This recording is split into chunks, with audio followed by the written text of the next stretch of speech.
సుమన్ టీవీలో మీ personal and business promotions కోసం కింది నెంబర్కి కాంటాక్ట్ చేయండి. Hello viewers, welcome to Suman TV. నేను మీ అమర్నాథ్. ప్రజెంట్ మనం విశాఖపట్నం మధురలో గల వేదాంత హాస్పిటల్ దగ్గర అవుతున్నాము. ఇక్కడ వేదాంత హాస్పిటల్ డైరెక్టర్ అయినటువంటి శివ కొండ్రపు గారు మన ముందున్నారు. ఈయన అనస్థీషియా స్పెషలిస్ట్, అలానే క్రిటికల్ కేర్ ఫిజిషియన్ కూడా. సో ఇందులో భాగంగా ఈయన్ని చాలా ఇంపార్టెంట్ విషయాలు, అంటే ఈరోజు తరచుగా చూసే విషయాలు ఏంటంటే, అందరికీ గ్యాస్ పెయిన్ అని చెప్పేసి డిఫరెంట్ ఒక ఏవేవో మెడిసిన్స్ వాడుతుంటారు. అసలు గ్యాస్ పెయిన్ వచ్చినప్పుడు ఏ విధంగా మనం రియాక్ట్ అవ్వాలి, అండ్ అలానే స్లీప్లో వచ్చే గుండెపోట్లు కూడా ఈ మధ్య ఎక్కువ పెరుగుతున్నాయి. సో ఇలాంటి టాపిక్స్ మీద చాలా ఇన్ఫర్మేటివ్ నాలెడ్జ్ అయితే సార్కు ఉంది. సో ఆయన మాటలోనే తెలుసుకుందాం. Sir, welcome to Suman TV. ప్రేక్షకులందరికీ నమస్కారం అండి. మీరు అడిగిన ప్రశ్న చాలా మంచిది. ఇది చాలా కామన్ ప్రాబ్లము. సో దీన్ని ఎలా ఐడెంటిఫై చేయాలో తెలియక చాలామంది ఇంట్లోనే చనిపోయిన సందర్భాలు చాలా ఉన్నాయి. సో ఈ గుండెకి సంబంధించిన ప్రాబ్లమా లేకపోతే గ్యాస్కి సంబంధించిన ప్రాబ్లమా ఐడెంటిఫై చేయలేక, సో గుండెకి సంబంధించిన ప్రాబ్లం అన్న ఉద్దేశంలో ఉండకుండా గ్యాస్కి సంబంధించిన ప్రాబ్లం అని అనుకొని సో గ్యాస్ ట్యాబ్లెట్లు వేసుకోవడం, ఇంట్లో ఉండిపోవడం. సో చాలామంది చాలా విషమమైన స్థితిలో హాస్పిటల్కి రావడం. సో యాజ్ ఏ అనస్థీషియాలజిస్ట్గా, క్రిటికల్ కేర్ ఫిజిషియన్గా, సో ఎమర్జెన్సీస్ నేను చాలా చూస్తూ ఉంటాను ఇలాంటివి.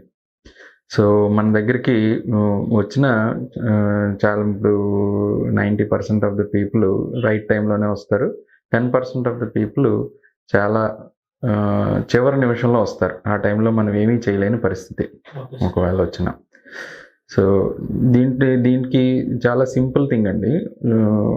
గ్యాస్ ప్రాబ్లం అన్న ఐడెంటిఫికేషన్ రావాలి అని అంటే, సో గ్యాస్ సిరప్లు ఉంటాయి జనరల్గా, దాన్ని యాంటాసిడ్స్ అంటాం. యాంటాసిడ్స్ అంటే ఏంటంటే ఎక్సెస్ ఎసిడిటీని న్యూట్రలైజ్ చేసే సిరప్లు. అవి ఓవర్ ద కౌంటర్ చాలా మందికి దొరుకుతాయి, అందరికీ దొరుకుతాయి. ఫర్ ఎగ్జాంపుల్ సుక్రాల్ఫేట్ అని, లేకపోతే గ్యావిస్కాన్ అని, ఇలా బ్రాండ్ నేమ్స్తో ఉంటాయి. అలాంటి సిరప్లు సో పెద్ద మనుషులు అయితే ఒక 25 ml దాకా, సో కొద్దిగా చిన్న పొట్ట ఉన్న వాళ్ళు అయితే ఒక 20 ml దాకా వేసుకుంటే ఇమీడియట్గా రిలీఫ్ కలుగుతుంది. ఇమీడియట్గా రిలీఫ్ కలిగినప్పుడు అది డెఫినెట్గా గ్యాస్కి సంబంధించిన ప్రాబ్లం అని ఒక మోస్తరు ఇది చెందొచ్చు. అంటే కొంచెం ఒక మోస్తరు రిలాక్స్ అవ్వచ్చు. అయినను రిలీఫ్ వచ్చినను దగ్గరగా ఉన్న ఎమర్జెన్సీ సెంటర్కి ఎక్కడికైనా సరే వెళ్ళాల్సిన అవసరం అయితే ఉంది. ఈసీజీ అనేది చాలా సింపుల్ థింగ్, చాలా సింపుల్ టెస్ట్. ఎలాంటి ఎమర్జెన్సీ సెంటర్లో అయినా ఈ కాలంలో ఉంటున్నాయి. ఈసీజీ పరీక్ష చేస్తే ఆన్గోయింగ్ హార్ట్ డిసీజ్, అంటే గుండెకి సంబంధించిన రక్తనాళాలు బ్లాకేజ్ ఏమన్నా అవుతున్నాయి అని అంటే తెలుసుకోవడానికి ఒక 90% అవకాశం ఉంది. సో ఈసీజీ పరీక్ష, నెక్స్ట్ ఈ గ్యాస్ సిరప్, అలాంటివి ఇంట్లో చేసుకునే చిట్కాలు కొన్ని ఉంటాయి, అవి వేసుకుంటే సరిపోతుంది. సో ఒకవేళ ఈ సిరప్లు కానీ లేకపోతే ఈనోలు, యాంటాసిడ్లు ఇలాంటివి ఏమైనా తాగినా సరే రెస్పాన్స్ రావట్లేదు అని అన్నప్పుడు, సో డెఫినెట్గా అది గ్యాస్ ప్రాబ్లం అయి ఉండకపోవచ్చు అండి. 100% గ్యాస్ ప్రాబ్లం అయి ఉండదు అని చెప్పడం కష్టం, కానీ అయి ఉండకపోవచ్చు. అది 100% అర్ధరాత్రి అయినా తెల్లవారుజామునైనా ఎలాంటి పరిస్థితుల్లో ఉన్నా దగ్గరలో ఉన్న ఎమర్జెన్సీ సెంటర్ ఉన్న హాస్పిటల్కి వెళ్ళడం ఎంతైనా ఉత్తమం, ఎంతైనా ప్రాణాలని కాపాడే థింగ్ అది. అంటే జనరల్గా ఈ గ్యాస్కి సంబంధించిన ప్రాబ్లము వచ్చినప్పుడు ఛాతిలో ఎందుకు నొప్పి వస్తుంది అనేది సహజమైన క్వశ్చన్. దాన్ని రిఫర్డ్ పెయిన్ అంటాం. అంటే సో దేవుడు మనకి సృష్టించినప్పుడు నరాలు ఒక దగ్గర నుంచి ఇంకో దగ్గరికి వెళ్ళినప్పుడు గ్యాస్కి సంబంధించిన ఈ కడుపుకు సంబంధించిన నరాలు, నెక్స్ట్ ఈ జీర్ణకోశం, ఫుడ్ పైప్ సంబంధించిన నరాలు, ఛాతికి సంబంధించిన నరాలు ఒకే దగ్గర ఉండడంతో సో ఒక దగ్గర వచ్చిన నొప్పిని బ్రెయిన్ సో ఇంకో దగ్గర వచ్చినట్టుగా ఐడెంటిఫై చేయడం చాలా సహజం. ఫర్ ఎగ్జాంపుల్ గాల్ బ్లాడర్ నొప్పి ఉన్న వాళ్ళకి షోల్డర్ పెయిన్ వస్తూ ఉంటుంది. అంటే షోల్డర్ పెయిన్ ఎక్కడ కదా, గాల్ బ్లాడర్ ఎక్కడ ఉంటుంది కదా అన్న డౌట్ వస్తూ ఉంటుంది. సో అవన్నీ రిఫర్డ్ పెయిన్స్ అంటే ప్రతిదీ గ్యాస్ పెయిన్ అని చెప్పలేము.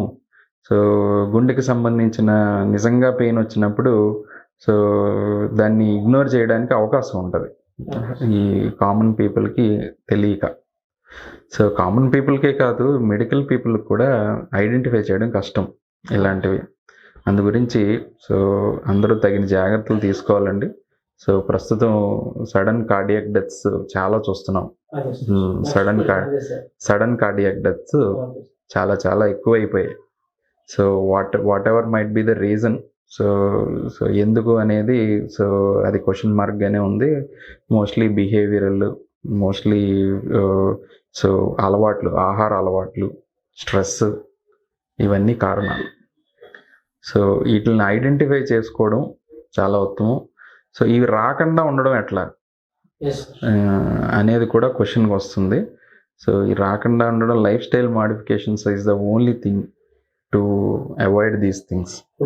ఫుడ్ హ్యాబిట్స్, సో మంచి ఆహారం తీసుకోవడం, మోస్ట్లీ వెజిటేబుల్ డైట్ మీద ఉండడం, లేట్ నైట్ ఈటింగ్ తగ్గించుకోవడం, సో నెక్స్ట్ స్ట్రెస్ తగ్గించుకోవడం మెయిన్ థింగ్. సో ఎవరిలో అయినా సరే సో ఇవే మెయిన్ ఫ్యాక్టర్స్ అవుతున్నాయి. వాటిని అవాయిడ్ చేసుకోవడం ఎంతైనా మనకి సో హెల్ప్ చేస్తుందని నా ఉద్దేశం. సార్, ప్రజెంట్ ఉన్న జనరేషన్స్లో ప్రతి ఒక్కరు అంటే ఏజ్తో సంబంధం లేకుండా ప్రతి ఒక్కరు ఈ యొక్క గ్యాస్ పెయిన్ అని చెప్పేసి చెస్ట్ దగ్గర, అలానే వీప్ దగ్గర వస్తుందని చెప్పేసి, షోల్డర్ దగ్గర వస్తుందని చెప్పేసి డిఫరెంట్ రకమైన మెడికల్ షాప్లో అందుబాటులో ఉన్నటువంటి మెడిసిన్స్ని వాడి చాలా ఇబ్బంది పాలవుతున్నారు. ఇందులో భాగంగా మీ యొక్క వాల్యుబుల్ ఇన్ఫర్మేషన్ షేర్ చేసుకోగలరు సార్? డే అంతా ఉన్న వర్క్స్లో ఇన్వాల్వ్ అయిపోయి సో చాలామంది దాన్ని ఇగ్నోర్ చేస్తారు.